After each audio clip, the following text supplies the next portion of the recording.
Agora né? eu vou elogiar criticando, tá? Porque eu gosto mais de criticar do que elogiar. Eu vou ser muito sincero, é verdade. Eu adoro criticar.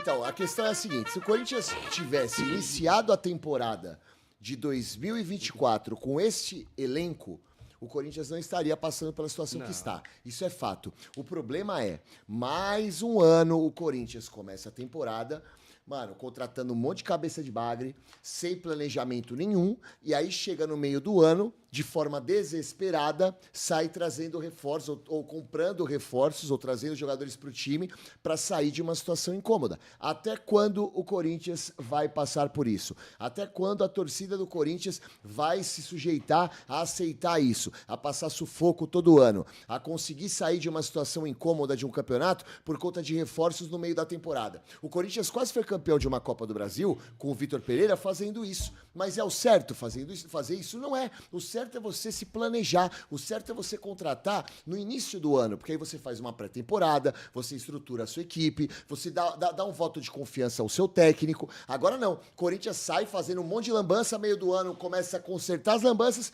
e não chega a lugar nenhum, porque time assim não vence.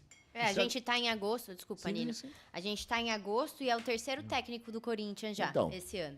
Então, assim, o ano começou com o planejamento de um cara e já passou dois, né? Já tem dois pra frente. E é difícil você conseguir administrar isso. E o que me assusta mais, Nino, é que são treinadores completamente Diferentes, que não tem a mesma linha de raciocínio. E assim, sabe o que é arriscado pro Corinthians? A seguinte questão. Lá é triênio, né, as eleições. Sim, de 3 em 3 anos. Então esse primeiro ano, digamos assim, já foi jogado no lixo. Né? A luta é pra... Calma que ainda pode piorar. Não, mas então... Né? Exato. Mas vamos lá, eu vou desenhar o melhor cenário, tá? Não vou desenhar o pior. Vou desenhar a permanência do Corinthians na Série A. Vou desenhar que no ano que vem se mantenha dessa mesma maneira, um pouco melhor. Não vejo ainda brigando por títulos, mantendo as condições atuais de hoje com essa gestão. E aí a gente vai para um último ano, como foi o ano passado. Com a direção que estava, né, à frente do Corinthians, um exemplo, levando o Mano Menezes até o final, sabendo que o Mano não era a opção ideal caso perdesse para candidatura, para troca de liderança, Oposta, né? ou para oposição. E a gente entende hoje que o Augusto Melo vai só cumprir esses 3 anos. Dificilmente ele consiga uma reeleição.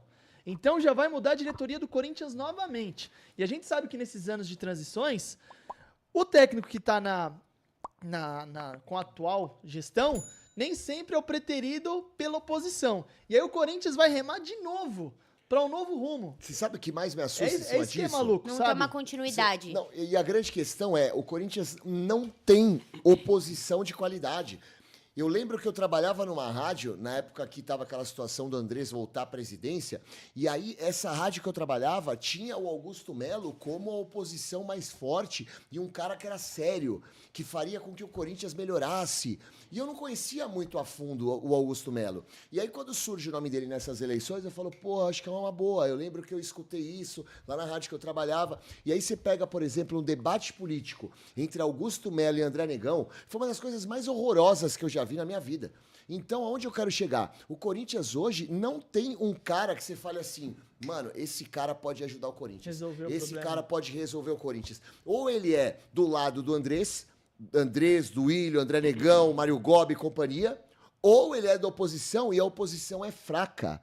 A oposição do Corinthians é fraca. Não tem um cara que está pronto, um grande empresário que vai chegar, vai assumir como o Paulo Nobre fez, como o próprio Júlio Casares está fazendo no São Paulo. Não tem. E isso assusta. Por isso que eu falo, Corinthians, a solução para o time do Corinthians é a SAF, meu irmão. Uma SAF séria, chegar no Corinthians e arrumar tudo. Porque não tem dirigente à altura de Corinthians lá. E assim,